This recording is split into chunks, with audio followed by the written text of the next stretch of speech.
네. 자, 이제 아까 방금 배양 설명했으니까 이제 파스테르 아저씨 이야기를 한번 해볼게요. 자, 파스테르가 이제 지금 연도 나와 있다시피 1800년대 사람이죠. 1800년대 이전까지는 자연 발생설이 지배적이었습니다. 전체 학계에서 생명체, 그러니까 생물이라고 하는 것을 그 사람들의 표현을 빌리자면 하나님의 기운이 새로운 생명을 탄생하게 만든 것이다 라고 설명을 했어요. 근데 파스테르는 아무리 생각해봐도 아니 아무것도 없던 환경에 어떻게 생물이 뿅 하고 나타나, 난 이게 말이 안 돼 라고 생각을 한 거야. 그래서 이러한 어떤 주장을 이제 깨부수기 위해서 자신만의 독특한 실험 방식을 이용한 게 바로 백조목 플라스크를 이용한 자연 발생설이 틀린 것을 증명을 해냅니다. 자, 요게 너무 이제 제일 중요한 내용이라서 요 내용부터 먼저 좀 설명을 해볼게요.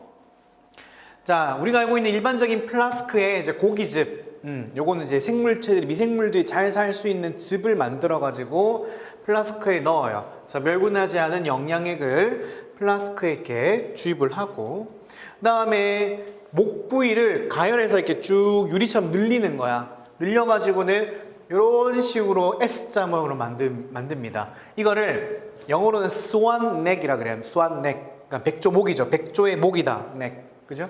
그래서 가열해가지고는 이 부분을 쭉 연장시켜 놔요. 그러면은 이게 지금 현재 늘린 것 뿐인 거지 사실은 바깥쪽에서 안쪽으로 공기가 통해요, 안 통해요? 통하겠죠. 그러니까 앞서 얘기했던 그 이전에 이제 자연 발생설을 주장하던 학자들이 하는 말이 이거였어. 여기에 있는 영양물질은 생명의 씨앗. 그다음에 여기에서 공기를 통해서 들어오는 무언가는 뭐 생명의 기운, 하나님의 기운 이런 거였어요. 즉 생명의 씨앗과 하나님의 기운이 만나면은 생물이 뿅 하고 나타나가 그 사람들의 주장이었던 거예요. 괜찮죠?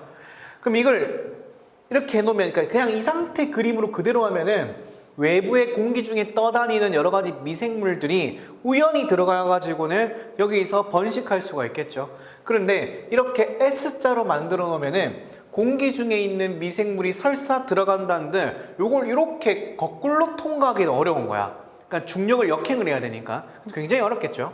그래서 이런 식으로 만들어 놓고 여기에 있는 플라스크 내부를 완전히 가열해서 멸균시켜요. 괜찮죠? 그러면은 이게 가열되면은 멸균되면은 이 내부에 존재하고 있는 기존에 있던 미생물들은 다 죽어버릴 거야. 괜찮죠? 그러면 이전에 자연 발생설을 주장하던 사람들이 여기에 있는 영양물질은, 물론 여기에서 미생물은 없겠지만 영양물질은 그대로 남아있을 테니까 생명의 씨앗은 그대로 있잖아. 그 다음에 여기가 지금 뚫려 있는 상태니까 외부에서 어떤 뭐 자연의 기운이 들어올 수도 있잖아. 그러면 그 사람들의 주장에 따르면 여기서 뭐가 만들어져야 돼? 그죠? 생물이 뿅 하고 나타나야 돼요. 그런데 이걸 이렇게 두고 나니까 외부에 있던 미생물이 들어오긴 들어오는데 여기에 있는 아래쪽 넥, 목 부분에서 뭐 된 거예요? 탁 걸려버려요. 그러니까 거꾸로는 못 오는 거야. 걸려버리는 거야. 그러니까 아무리 장시간 놔두더라도 이 용액은 어떤 상태에서 유지하고 있다? 그쵸? 멸균 상태로 계속 영구히 유지되는 거예요. 무슨 말인지 아시겠죠? 그럼 그 사람들의 반박이 틀린 거야. 괜찮죠? 근데 여기서 이제 파스텔을 한 단계 더 나아가요. 야, 그러면 여기에 이제 꺾여져 있는 부분에는 외부에서 날아다니는 미생물이 갇혀 있을 테니까 이거를 살짝 기울여 가지고는 이 부분에 용액이 닿게 한 다음에 다시 이렇게 뒤집어 놔. 그러면은 여기에 있던 그 어떤 미생물들이 안으로 들어가겠지? 그죠? 그러면 여기는 생물이 있었지? 그럼 여기도 생물이 나타나겠지? 그러면 생물 속생설이 맞아 라는 걸 얘기를 하고 실험을 해봅니다. 플라스크를 기울여 가지고 영양액과 구부러진 곳에 있는 미생물을 접촉시켜서 다시 용액을 제대로 딱 세워놨더니 이 안쪽에서 부패가 일어나고 미생물이 발견이 되는 거예요. 즉 결국은 뭐다? 자연의 씨앗과 뭐 생명의 기운이 들어와서 만들어지는 게 아니라 이렇게 생물로부터 유래했다라는 것을 증명하게 됩니다. 자, 돌아와서 그래서 파스텔레는 생물 속생설을 실험을 통해서 증명을 해낸 최초의 과학자입니다. 그 이후로는 지금까지 모든 생명체는 생물로부터 나온다라고 설명을 하는 거예요. 그러니까 여러분 가끔 혹시 혼자 자취하신 분들 계시나요? 저 자취한 지 되게 오래됐거든요. 전 되게 자취하고 잘 취해요. 자, 그래가지고 집에 혼자 가끔 있다 보면 과일이 되게 먹고 싶을 때가 있어. 혼자 할 때. 과일이 너무 먹고 싶어가지고 과일 가게를 가서 과일을 몇 개를 사요. 근데 과일을 사면 여러분도 아시다시피 그냥 예를 들어서 뭐 사과를 산다고 치더라도 한 대여섯 개에 뭐 5,000원 이렇게 팔아. 근데 막상 집에 와서 한두 개 먹으면 배부르고 안 먹고 싶어요. 그럼 세 개를 방치해 놓거든. 나중에 시간 지나서 보면 막 주면은 파리도 껴있고 초파리도 날아다니고 막 그래요. 그죠? 난 분명히 초파리를 데리고 온 적이 없는데, 그지? 그러면 거기에 뭐가 있었다? 그 초파리나 파리의 알이라든지 그런 유충들이 내 눈엔 보이지 않았지만 존재했었다는 거예요. 괜찮죠? 오케이. 오늘도 과일도 먹고 싶네요. 네. 자, 아무튼 갑니다. 자, 파스테르, 루이 파스테르는 이제 프랑스에서 이 사람은 집회에도 나와요. 우리나라 율곡이 한 것처럼 집회에 오프랑인가 아무튼 그 집회에도 인물이 나와 있어요. 이 생명체라는 것은 광학 이성질체를 구별한다는 것을 발견을 합니다. 그러니까 물질을 광학 이성질체를 구분을 하더라. 그러니까 D형과 L형 이런 것들을 구분을 하더라. 생물학적 과정을 통해서 알코올 발효가 일어나는 것을 발견을 했는데 처음에는 이 알코올 발효라고 하는 것이 그러니까 알코올을 만들어내는 어떤 작업이 화학적 어떤 과정이라고 처음에 생각을 했어요. 근데 나중에 여러 실험을 통해서 연구를 통해서 알게 된 사실은 이런 알코올을 만들어내는 작용은 화학적인 방식이긴 하지만 생물이 뭐한다? 관여를 하는 생물학적 과정이구나라는 걸 알게 된 거예요.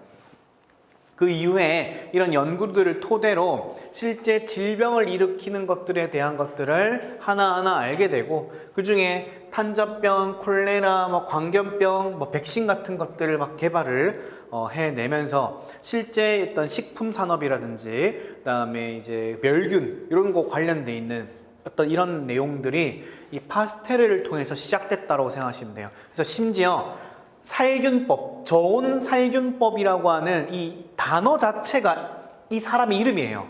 파스테라이즈예요. 파스텔라이제이션. 괜찮죠? 근데 실제 그 사람 이름이 단어화된 거예요. 그만큼 저명한 학자입니다. 자, 여러분 책 보시면은 21페이지에 나와 있네. 21페이지에 보시면은 지폐 있죠? 5프랑짜리. 5프랑 맞지? 맞네. 5프랑짜리 그림이 있어요. 대단한 사람이죠, 파스테르. 우리 한국인도 많이 알잖아, 우유로. 그죠? 그 우유를 만들 때 저온 살균법으로 만든대요. 그래서 이름이 파스테르인 것 같아요. 다음에 이제 리스터라는 학자가 있는데 이 사람은 이제 수술, 그러니까 의학적인 부분에서 실제 우리 현대 의학에서는 마취라든지 그 다음에 이제 멸균, 무균 상태, 살균 이런 어떤 개념들이 정립이 완벽하게 됐기 때문에 실제로 환자를 다루는 어떤 의료기관에서는 이건 굉장히 철저하게 지켜요. 2차 감염 이런 걸 막기 위해서. 근데 이 1800년대 이 사람 리스터가 있던 시절 이전에는 그런 개념이 없었어요. 심지어 100년 전이야. 100년 전에도 이런 개념이 없었어요. 그래가지고 2차 감염으로 돌아가시는 분들이 상당히 많았고 심지어는 옛날에는 이런 것도 있었대요. 다윈 아시죠? 다윈이 마찬가지 1800년대 사람이죠.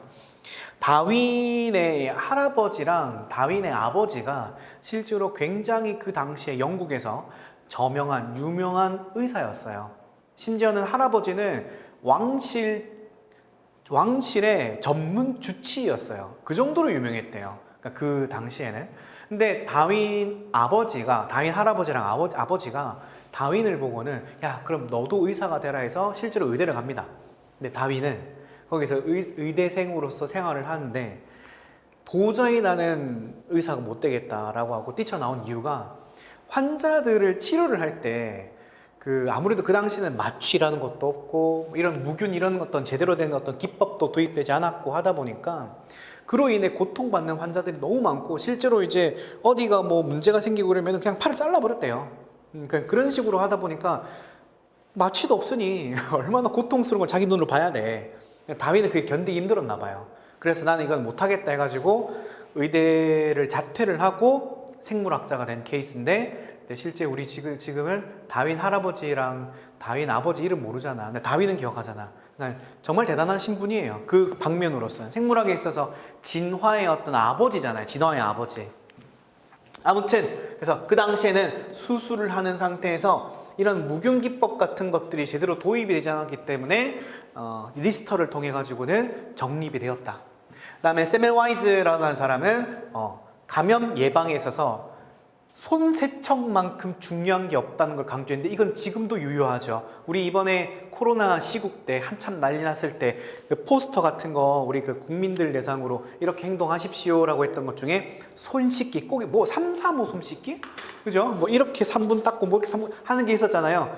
손 세척이 진짜 실질적으로 굉장히 어떤 감염병 예방에 탁월한 효과가 있다라는 걸 증명을 해냅니다. 이걸 세멜와이즈라는 사람이 굉장히 적극적으로 홍보하면서 사람들의 어떤 예방의학에 있어가지고는 큰 공을 세우게 됩니다.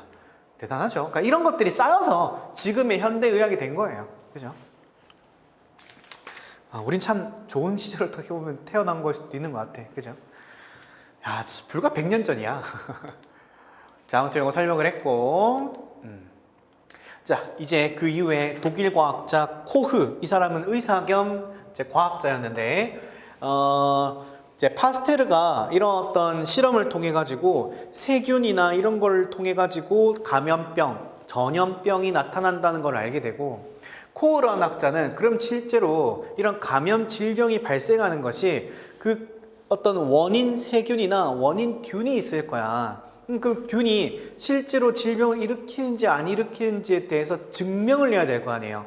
그런 증명을 하기 위해서 이 코흐라는 사람이 바로 코흐 가설이라는 걸 주장을 합니다.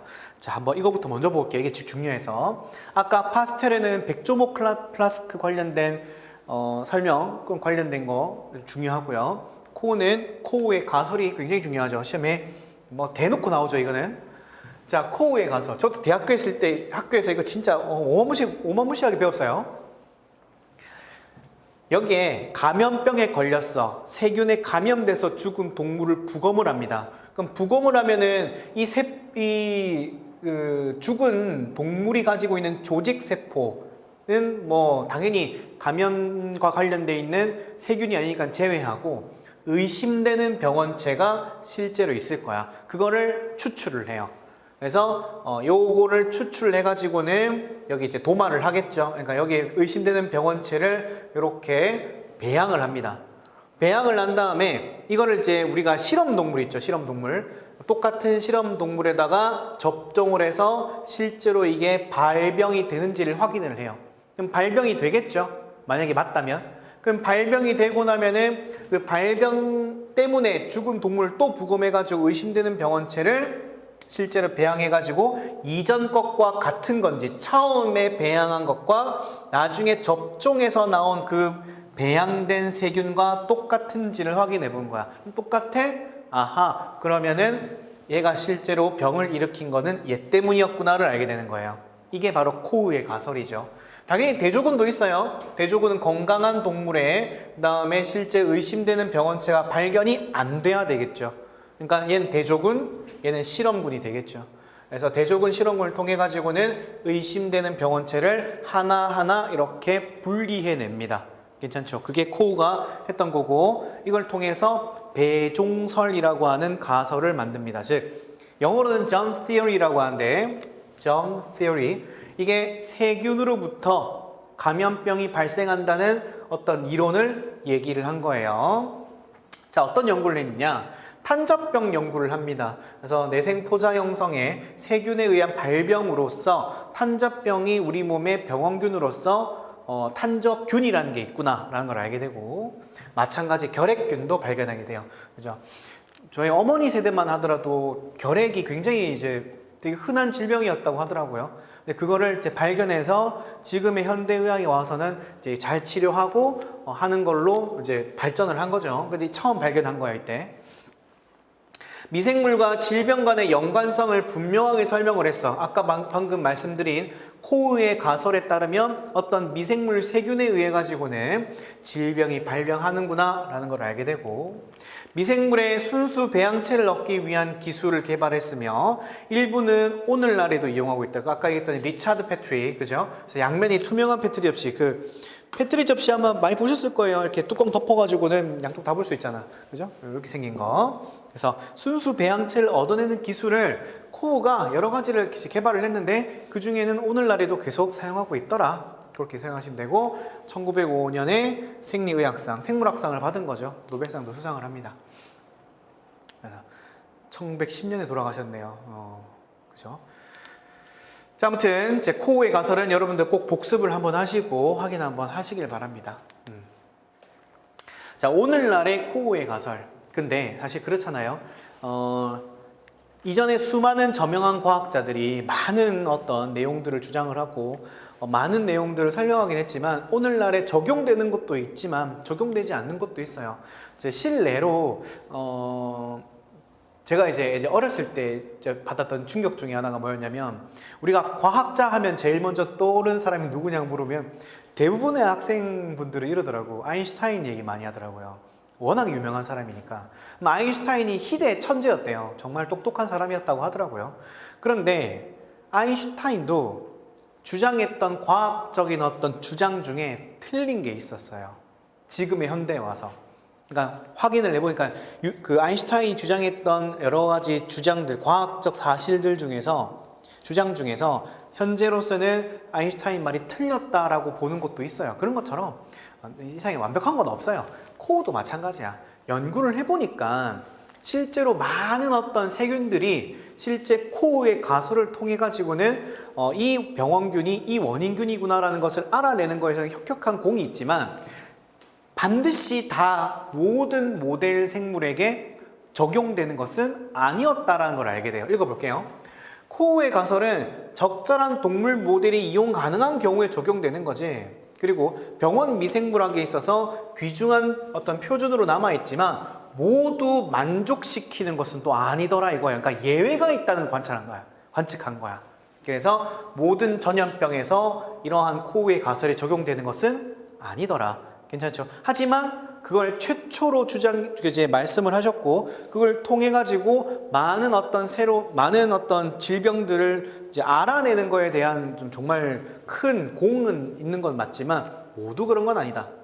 동물 모델이 언제나 이용 가능하진 않아. 그래서 뭐 콜레라, 리케차, 뭐 클라미디아 이런 것들은 코우의 가설을 통해 가지고는 정확하게 병원 물질이다라는 걸 알아내기 어려웠기 때문에 또 다른 방법을 또 써야 되겠죠.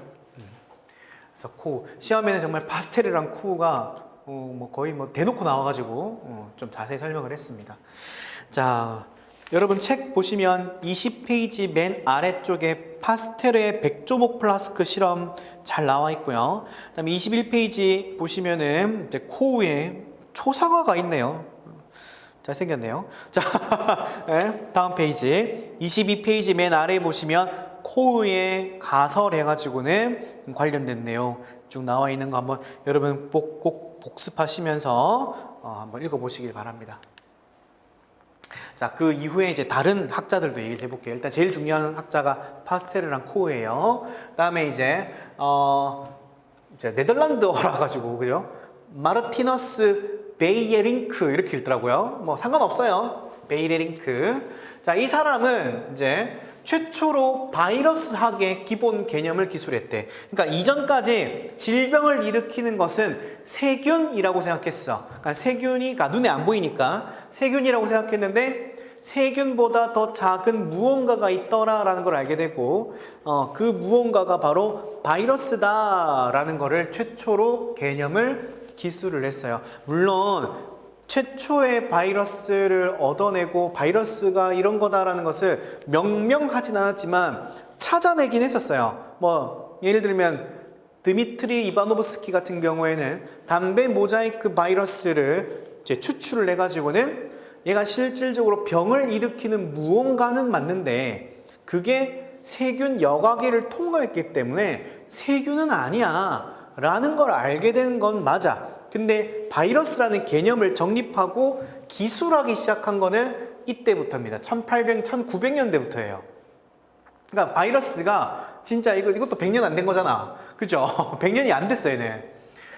그리고 두 번째, 농화 배양 기법을 공식화하면서 어떤 배양 조건을 조절하면서 내가 원하는 대사를 하는 또는 내가 원하는 어떤 세균이나 이런 것들을 이제 추출할 수 있는 기술을 정확하게 이제 공식화 시킨 거죠. 농화 배양 기법이 뭐였어요?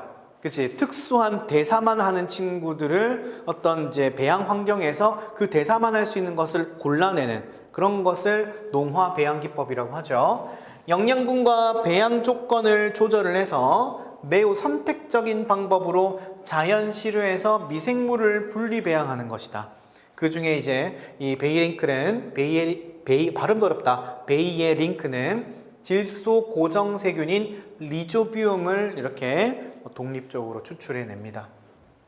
마찬가지 선택적 막 투과법을 이용해 가지고 담배 모자이크병 연구를 좀 더 자세히 해요. 그러니까 이전에도 아까 말씀드렸던 드미트리 이바노브스키가 요 담배 모자이크를 추출을 해냈지만 그 이후에 정확하게 연구를 해 가지고는 바이러스학의 기본 개념을 만든 건 이 사람이다라고 생각하시면 돼요. 됐죠? 자, 책에는 여러분 24페이지에 농화 배양 기법과 관련된 내용이 설명이 쭉 나와 있습니다.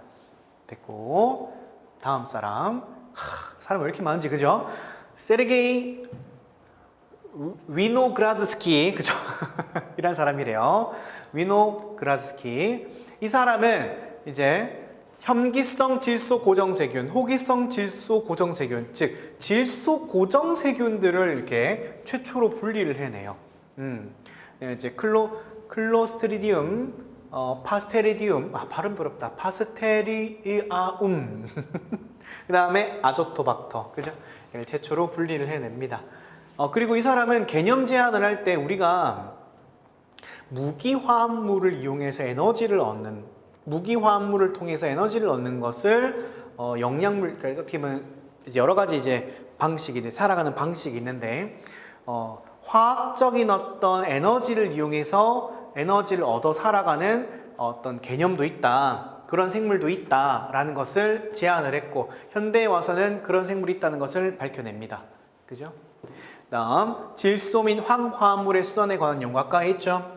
질소, 그죠? 질소 순환 과정에서 뿌리옥 박테리아랑 콩과 식물이 서로 이제 상리 공생 관계를 이루면서 공기 중에 있는 질소를 고정시키는 그런 어떤 순환 과정에 대한 설명을 알아내고 황도 마찬가지, 그죠? 황 순환이 있었죠. 그래서 가는 연구를 했고 이런 질산화 세균이나 자색 세균 같은 것들을 있다라는 것을 알게 됩니다. 됐죠? 그러니까 이 사람은 위노그라드스키는 그냥 편하게 질소 고정 분리와 관련된 것들에 대한 어떤 공을 세웠다라고 생각하시면 될 것 같아요. 넘어가서 자 생명의 분자적 기초라고 나와 있는데 자 요건 좀 스토리가 조금 필요해요. 요건 전체적인 흐름이 좀 필요하고 여기서 과학자들이 정말 많이 나와요. 자 복습을 하면서 가봅시다. 최초의 미생물과 관련돼 있는 생물 속생설을 주장했던 사람은 파스테르. 그죠? 파스테르를 통해 가지고는 백조목 플라스크 실험을 통해 실제로 생물은 생물로부터 나온다는 걸 알게 되고 그 이후에 질병을 일으키는 여러 가지 질병들, 뭐 아까 결핵균이라든지 탄저균이라든지 이런 것들을 이제 증명을 해내면서 세균으로부터 질병이 발생된다라는 걸 얘기를 하고 살균법 같은 것들을 개발해서 공을 세웠죠. 그 이후에 코우라는 과학자는 이런 질병을 일으키는 이 미생물이 그 미생물이 맞는지를 이제 확인하는 코우의 가설을 만들어서 이 미생물에 의해서 우리가 이런 질병이 걸린다라는 걸 이제 알게 된 거죠. 오케이. 그 이후에 또 누가 있었죠? 네덜란드의 베이에링크 같은 경우에는 아까 뭐 했어요? 봄사자. 베이에링크 같은 경우에는 최초로 바이러스를 기술하고 그 다음에 농화 배양 기법을 공식화시켰고 그 다음에 위노그라드스키 이 사람은 질소 고정세균 그 다음에 화학 무기 영양 개념을 제안을 했다. 그럼 이렇게 오면서 각각 미생물들이 어떤 미생물들이 있고 어떤 질병을 일으키고 어떤 게 자연 생태계에서 미생물에게 있어서 굉장히 중요한 역할을 하는구나, 이런 것들을 알아낸 거예요. 괜찮죠? 근데 그 이후에는 그러면 이러한 세균들, 보이지 않는 세균들은 그러면은 어떤 물질 대사랑 어떤 유전 정보를 갖고 있고 분자적인 수준에서는 어떤 시스템이 있는지, 이런 것들을 이제 연구를 하기 시작한 거예요. 그때 이제 영국에 그리피스라는 학자가 있습니다. 이때가 세계 2차 대전쯤이에요. 그리피스가 폐렴 쌍구균이라고 하는 스트랩토코쿠스 뉴모니아라고 하는 여기 있는 세균을 가지고 연구를 했는데, 이거는 사람한테도 나쁜 영향을 주고 다른 동물들한테도 나쁜 영향을 준다는 걸 알았어요. 근데 이 뉴모니아 같은 경우에는 두 가지 형태의 균주가 있는 거예요. 첫 번째 S형균과 R형균이 있었어. S형균은 스무스라 그래가지고 쌍구균 주변으로 어떤 특별한 피막이 존재해요. 그러니까 보호막 같은 게 있는 거야. 근데 R형균은 러프라 그래가지고는 그 보호막이 없어요. 그러다 보니까 S형균은 보호막이 있어서 어떤 숙주 내로 들어가면 자기 몸을 보호할 수 있기 때문에 독성을 나타내기 쉬운 거야. 병을 일으키기 쉬운 거야. 독성균이 강해. 근데 R형균은 똑같긴 한데 차이는 보호막이 없다 보니까 얘가 사람 몸속에 들어가면은 그냥 내 몸에 있는 방어 체계 때문에 그냥 죽어버려요. 괜찮죠? 그러니까 독성을 안 일으키는 거예요. 병을 안 일으키는 거지. 그런데 여기서 재밌는 건 뭐냐면 R형균과 S형균이 있는데 각각 예를 들어서 실험용 쥐한테 썼다고 칩시다. 동일한 유전 정보를 가지고 있는 쥐에게 각각 R형균과 S형균을 주면은 R형균은 안 죽어. 생존. S형균은 독성이 강하니까 사망. 괜찮아. 여기까지 어려운 거 없잖아. 그죠? 어려운 거 없는데 이제 여기서 어떤 작업을 하냐면 S형균을 가열 처리를 하든 뭐 부수든지 간에 S형균을 없애요. 그러니까 없애긴다기보다는 죽이는 거죠. 가열 처리해서 죽이는 거야. 즉 죽은 S형균과 살아있는 생존해 있는 R형균을 둘이를 섞어서 쥐한테 넣어줬더니 잘 봐요. 얘 독성이 없어. 얘는 독성이 있는데 가열하면 독성이 없어지겠죠. 즉 죽은 S형균이니까 독성이 없어. 살아있는 R형균 독성 없어. 즉 없는 독성이면 쥐는 예상되는 결과는 뭐예요? 그렇지, 살아있는 쥐가 나타나야 될 거 아니에요. 그죠? 그런데 웃긴 게 죽은 쥐가 나타나는 거야. 그러니까 죽은 거야. 그러니까 이상하다. 그래서 부검을 해보겠죠. 부검을 해봤더니 뭐가 살아있는 S형균이 발견돼요. 뭐야, 난 분명히 죽였는데 왜 살아있는 S형균이 나오지? 그래서 추측하기로는 뭔지는 정확히 모르겠는데 죽은 S형균이 가지고 있던 어떤 물질이 살아있는 R형균으로 들어가면서 R형균을 S형균으로 바꿨겠구나라고 추측을 합니다. 괜찮죠? 이러한 현상을, 이렇게 노란색으로 표기한 거, 이러한 현상을 형질전환이라고 부르기로 했어요. 형질전환. 뭔지는 모르겠는데 이 폐렴 쌍구균 사이에서 어떤 물질이 전달되면서 형질전환이 일어난다는 사실을 알게 됐어요. 그리피스가. 괜찮죠? 읽어볼게요. S형균의 가열 산물이 R형균을 S형균으로 형질전환시킨다는 것을 확인을 했어. 근데 그 물질이 정확히 어떤 물질인지는 밝혀내지는 못했어요. 그냥 뭔지는 모르겠는데 무언가가였어요. 그냥. 괜찮죠? 그 이후에 그 그리피스라는 학자가 추후 연구를 하려고 했었는데 못했어요. 왜냐면 사망해가지고. 좀 안타깝게. 영국인이거든요, 그리피스가. 이때 당시가 이제 세계 2차 대전 때인데 영국 런던 대공습 사건 때 폭격을 받아서 사망합니다. 그래서 사망하시는 바람에 후속 연구가 없어요. 그죠? 그 다음에 이제 두 번째, 이 실험을 통해서 뭔지는 모르겠는데 아무튼 뭔가가 넘어갔다는 걸 알게 되고, 그 다음에 에이버리 마커티라고 하는데, 이거 뒤에 분들은 죄송하지만 잠깐만 물러나실게요. 왜냐하면 실험에는 에이버리의 연구, 에이버리의 실험이라고 좀 많이 나와가지고 이 사람만 좀 기억합시다. 에이버리. 뒤에 맥클로드랑 맥커티는 잠시만 죄송합니다. 아무튼 에이버리가 그리피스가 이전에 했던 연구를 가지고 와서 좀 더 정교화시켜요. 좀 더 정교화시켜가지고 이 형질 전환을 시키는 이 물질이 무언가를 확인했더니 DNA가 맞다라는 것을 증명을 해내요. 다시 그리피스 연구를 통해서 더 정교하게 해서 추가 연구를 한 거죠. 그래서 형질 전환 물질이 DNA임을 밝혀냅니다. 괜찮아요? 근데 안타깝게도 인정은 받지는 못해요.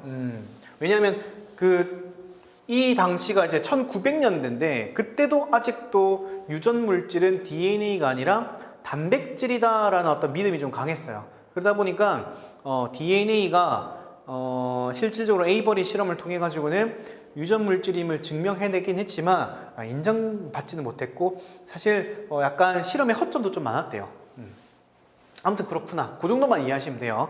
우리는 뭐 좀 더 이 정도까지만 아시면 될 것 같고, 책 26페이지에 보시면은 26페이지 메뉴에 그림 잘 나와 있죠. 그래서 아까 방금 제가 설명드렸던 내용이에요. 그래서 요 균주를 집어넣어 가지고는 실제로 DNA 정보가 넘어간다는 사실을 알게 됩니다. 그 다음에 그 이후에 요거는 책에는 안 나와 있어요. 자, 적어볼게요. 그리피스, 그 다음에 에이버리. 사람 많이 등장하죠. 그죠? 아무래도 학자들이 워낙에 연구를 많이 해가지고 에이버리, 그 다음에 허쉬와 체이스.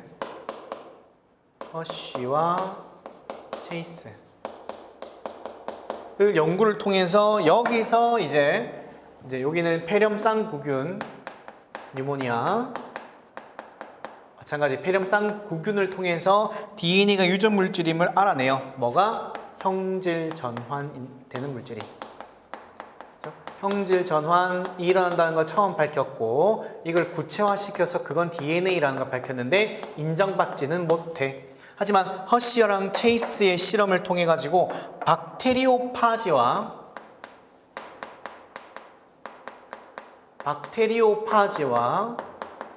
대장균의 어떤 관계를 통해 가지고 그때 대장균 내로 들어가는 것이 유전 현상을 일으키는데, 그 유전 현상을 일으키는 것이 DNA임이 확실하다라는 걸 말하고 실제로 인정받습니다.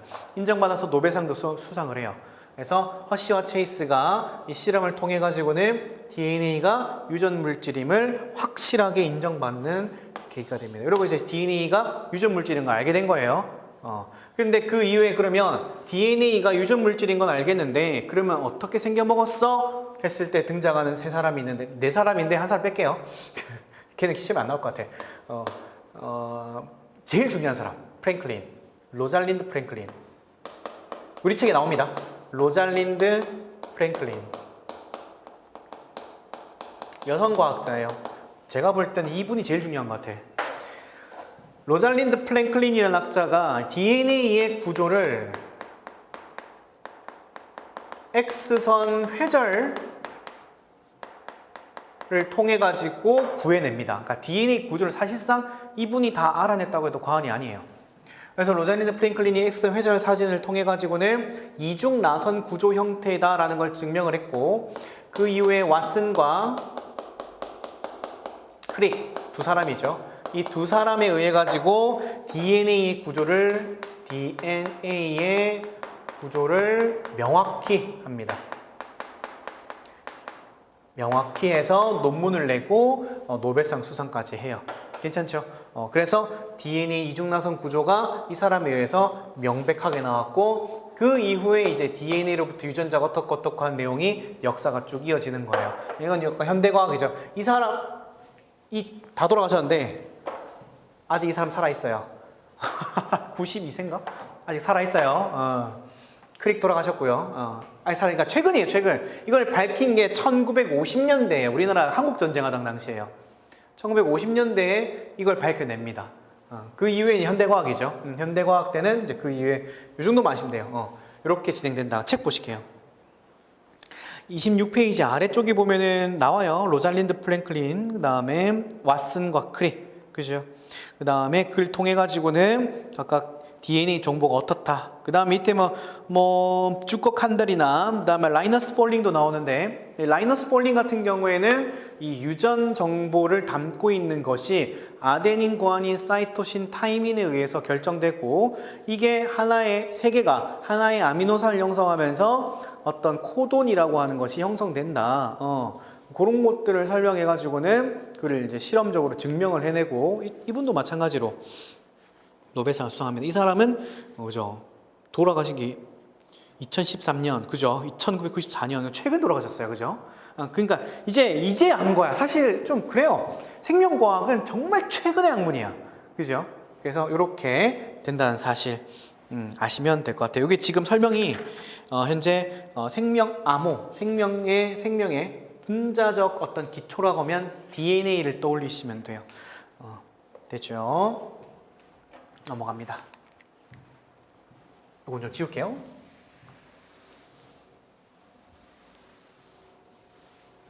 자, 그 이후에 그러면 우리가 지금 분자적 기초로 봤을 때 DNA가 유전 정보로서 굉장히 중요하고, DNA를 통해 가지고 생명체의 어떤 역할이나 기능이 뭐 결정된다는 것까지 계속 알게 됐죠. 그 다음에 학자들이 그러면 우리가 지금 현재 여러 연구들을 통해 알아낸 뭐 결핵균이든 뭐 탄저균이든 뭐 나선균이든 균이 엄청 많았을 거 아니에요. 그러면 이런 것들을 어떻게 분리를 하고 분류를 할 것이냐, 그리고 누구와 누가 더 유연관계가 가깝고 누가 더 먼가, 이런 것들을 이제 학문으로서 정립하기 시작합니다. 처음에 이제 칼 폰 린네가 최초로 분류학이라는 걸 이제 개념을 들고 와가지고는 생물들을 하나하나 나누기 시작해요. 그죠? 그래서 이런 나누는 과정에서 처음에는 그냥 형태학적으로 생긴 모습을 보고 나눴다가, 그 다음에 시간이 지나면서 어떤 과학 기술이 발달하고 도구가 발달하면서 좀 더 정교한 어떤 차이들을 확인하기 시작해요. 괜찮죠? 그런 차이들을 통해서 알아낼 때 현대과학에 와가지고는 계통분류학적 어떤 차이를 알아냅니다. 계통분류학적 차이를 하나씩 알아내기 시작해요. 그 알아낼 때 가장 중심이 되는 것이 바로 rRNA입니다. rRNA. 잠깐만. DNA가 분자적 기초로서 중요한 거라고 하지 않았어? 맞죠? 맞는데 DNA 같은 경우에는 모든 생물마다 좀 다 다른 어떤 특성들이 존재하기 때문에 단순히 이것들을 비교하기가 너무 어려웠어요. 그러니까 원핵생물, 진핵생물 단순 비교만 하더라도 너무 생긴 것 자체도 다르고, 그죠? 다른 점이 너무 많았기 때문에 비교하기가 좀 어려워. 그런데 rRNA 같은 경우에는 이게 미생물이 됐든지 아니면 좀 고등한 생물이 됐든지 간에 다 뭐 하더라? 굉장히 보편적으로 다 가지고 있더라. 비슷비슷하게. 괜찮죠? 읽어볼게요. rRNA를 유전자를 통해 계통 분석을 하기 시작했는데, rRNA를 계통 분석에 이용한 이유가 있더라. 그 이유가 뭐다? 모든 생물에게 있어서 보편적으로 다 갖고 있어. 근데 안 갖고 있는 데가 없는 거야. 실제로 우리가 아까 배웠다시피 누구도 갖고 있었어요? 그치, 원핵 생물도 갖고 있었잖아. 원핵 생물도 리보솜을 갖고 있기 때문에 리보솜에 내 존재하는 rRNA를 추출해 가지고는 비교를 할 수가 있더라 이거예요. 오케이, 그럼 원핵 생물이든 진핵 생물을 다 비교할 수 있구나. 그 다음에 두 번째, 기능적으로 굉장히 일정하더라. 왜냐면 원핵 생물의 리보솜에 존재하는 rRNA는 뭐 예를 들어 번역을 한다 치면은, 진핵 생물의 rRNA가 번역이 아니라 전사를 한다든지 아예 다른 기능을 가지면 이건 좀 비교하기 좀 어려운데 라고 할 수 있을 텐데, 진핵 생물이 됐든 미생물이 됐든 뭐가 됐든지 간에 rRNA로서의 기능은 다 똑같더라 이거예요.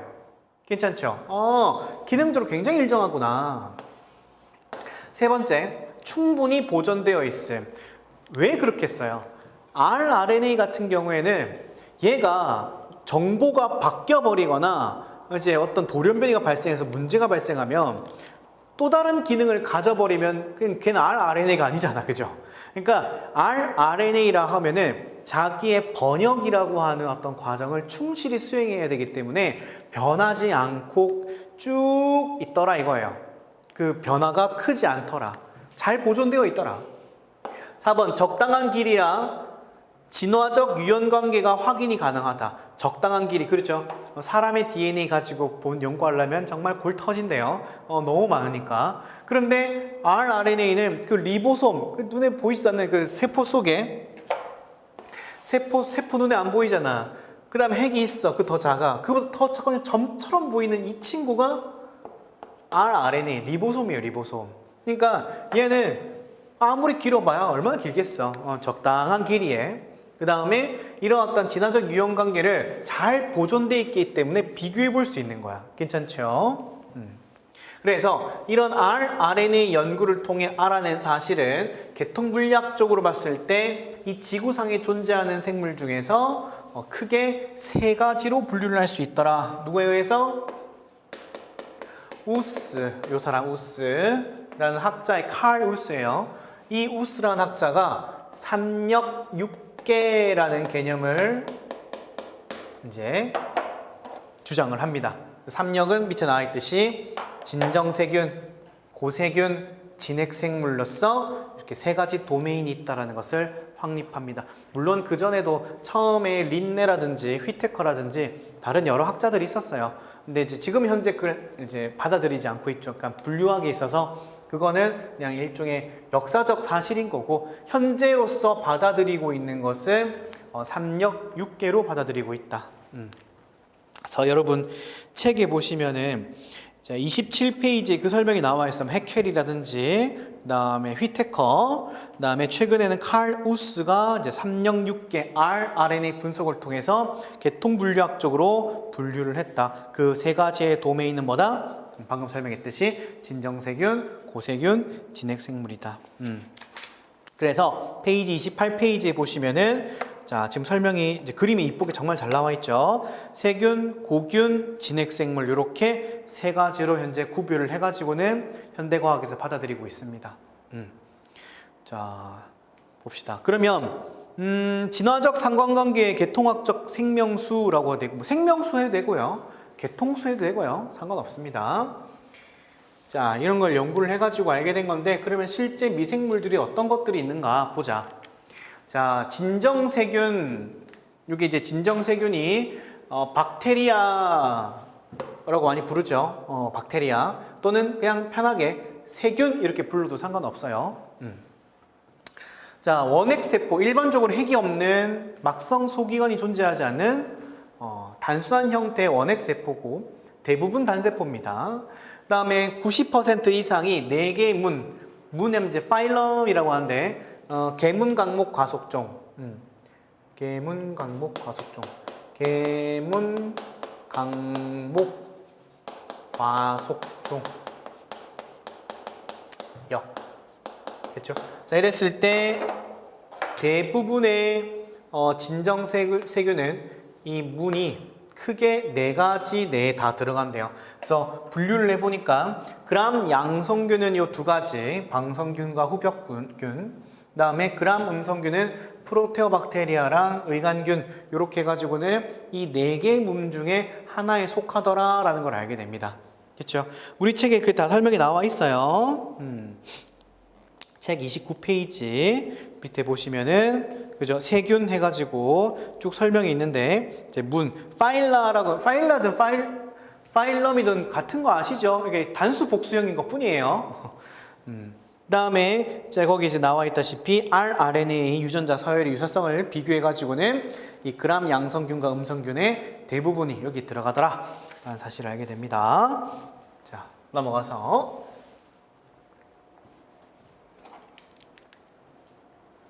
고세균. 자, 고세균 읽을 때는 고균 해도 상관없고요. 고세균 해도 되고요. 영어로는 아키아라고 읽어요. 아키아. 그죠? 처음에 저도 이거 읽을 줄 몰라가지고 아케이아 이렇게 읽었는데 아키아. 자, 원핵세포고요. 단세포 형태로 구성되어 있고, 자, 전체 현재 고세균이 알려진 거에 따르면 5가지 문이 있다고 합니다. 네, 한 번씩 읽어볼게요. 유리아키오타, 유리 고세균, 크렌아키오타, 크렌 고세균, 타움아키오타, 타움 고세균, 나노아키오타, 나노 고세균, 코르아키오타, 코르 고세균, 이렇게 5가지가 있다. 이 정도는 여러분 외울 수 있겠죠? 그래서 이렇게 아키아가 5가지 문으로 되어 있는데, 고세균 같은 경우에는 진정세균과 굉장히 유사한 점이 많아요. 그리고 실질적으로 세포 구조라든지 이런 것들이 되게 비슷한 게 많기도, 생긴 것도 그렇고. 그런데 고세균 같은 경우에는 모두가 그런 건 아니지만 대부분 극한 환경과 좀 연관되어 있는 케이스가 많았더라 이거예요. 굉장히 뜨거운 곳, 호열균, 그죠? 아예 산소가 존재하지 않은 환경에 살고 있는 뭐 혐기성균, 그죠? 그 다음에 굉장히 염분 농도가 높은 호염균, 그죠? 이런 식으로 딱 봤을 때 생명체가 전혀 안 살 것 같은 곳에서 고세균이 발견되더라 이거예요. 그러면 그 친구들을 통해서 우리는 좀 새로운 무언가를 또 알 수 있겠지. 뭐 대표적인 예로 극호열균 중에 제가 지금 정확한 기억은 아닌데 한 120도 수준의 물의 온도에서도 살고 있는 고세균이 있어요. 우리가 상식적으로 120도 하면은 그죠, 다 죽죠. 다 익어버리잖아. 근데 거기에 살고 있는 생물이 있더라 이거예요. 괜찮죠? 그러면 그 친구 같은 경우에는 자기의 물질 대사를 하기 위해서 자기 몸속에 효소라든지 여러 가지 어떤 대사 기구들이 있을 거 아니에요? 그 기구들을 뜨거운 열이 있음에도 불구하고 변형 없이 적절하게 기능한다는 소리인 거잖아. 그치? 이런 것들 연구하면 나중에 이거를 이제 그 응용 과학을 통해 가지고 어떤 열에도 강하게 견디는 단백질을 만들어서는 뭐 다른 데 활용을 한다든지 할 수가 있겠죠. 이런 연구를 많이 합니다.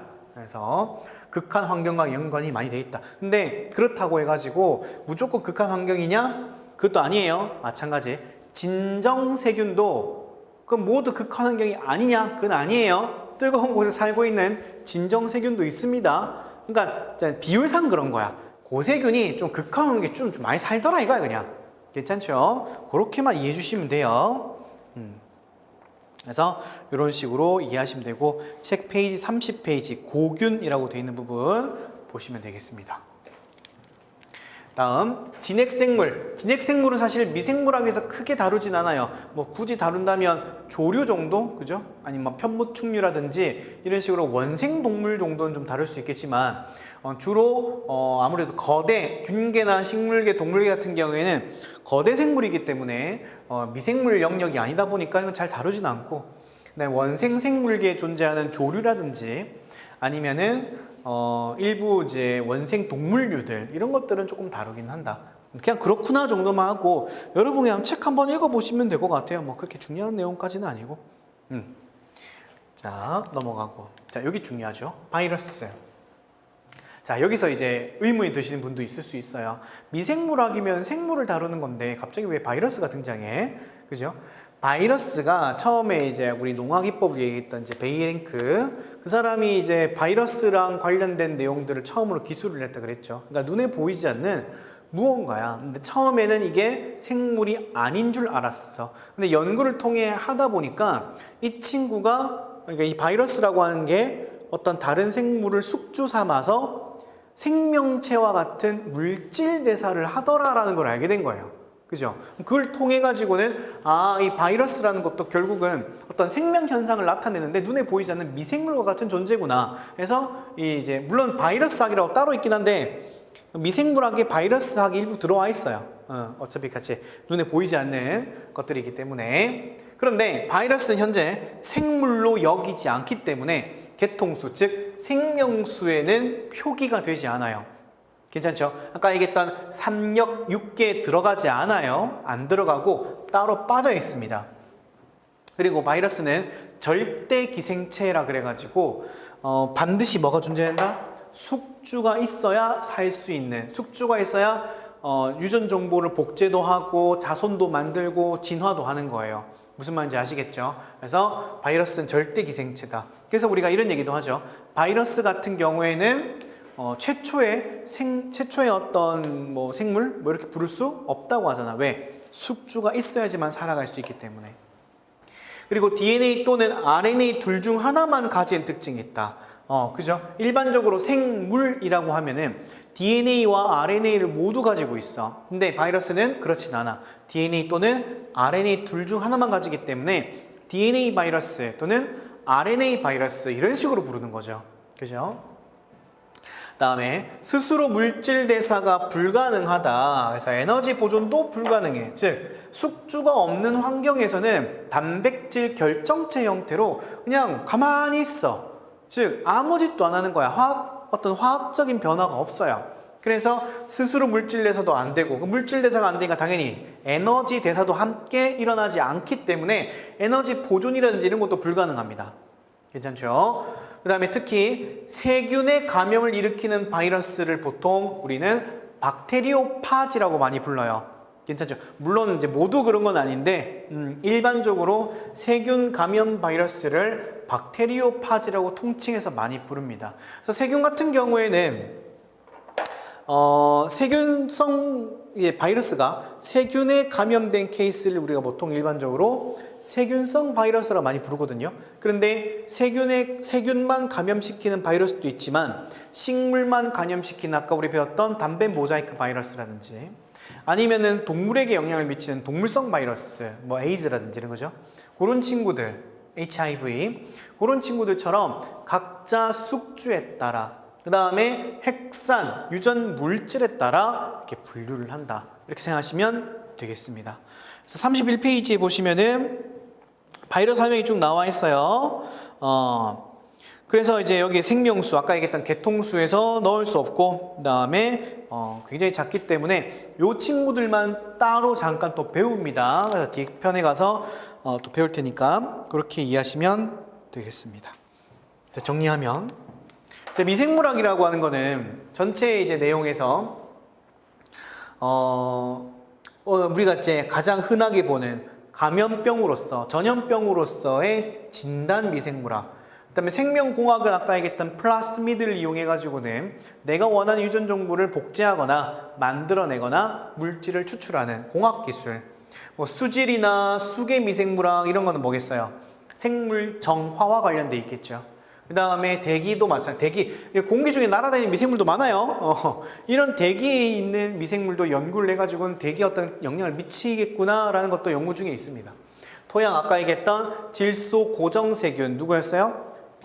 리조비움이라든지 그 다음에 뭐 뿌리옥박테리아 그러죠. 그 다음에 뭐 유해 폐기물 이거 생물 정화에 관련된 거고 산업 미생물도 마찬가지. 산업에서도 많이 이용을 합니다. 우리 아까 얘기했던 농업이든 식품이든 산업이든 다 이용한다 그랬었죠. 식품, 그죠? 뭐 이런 것도 감염, 이건 같은 얘기겠죠. 이런 것들이 전부 다 미생물학은 사실상 영향을 안 미치는 게 없어요. 그래서 전체적으로 다 영향을 미치는 아주 중요한 어떤 학문이다. 이렇게 이해하시면 좋을 것 같아요. 그렇죠? 그래서 일단 여기까지 미생물학의 기초 관련된 내용 설명 마무리하도록 하겠습니다.